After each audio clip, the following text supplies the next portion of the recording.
ওই সমস্ত লোক যারা জুমার সালাতে শামিল হয় না তাদের সম্পর্কে নবী সাল্লাল্লাহু আলাইহি ওয়াসাল্লাম বলেছেন, আমি ইচ্ছা করি যে এক ব্যক্তিকে লোকদের নিয়ে সালাত আদায়ের নির্দেশ দেই, আর যারা জুমায় শামিল হয় না সেসব লোক সহ তাদের ঘর আগুন দিয়ে জ্বালিয়ে দেই। মুসলিম 1358, আব্দুল্লাহ রাদিয়াল্লাহু আনহু। যে ব্যক্তি পরপর 3টি জুমার প্রতি অবহেলা প্রদর্শন পূর্বক ছেড়ে দেয়, আল্লাহ তাআলা তার অন্তরে মোহর মেরে দেন।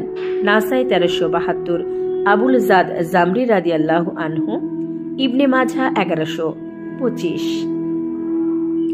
রাসূলুল্লাহ সাল্লাল্লাহু আলাইহি ওয়াসাল্লাম বলেছেন, প্রত্যেক প্রাপ্ত বয়স্কের জন্য জুমার দিন গোসল করা কর্তব্য।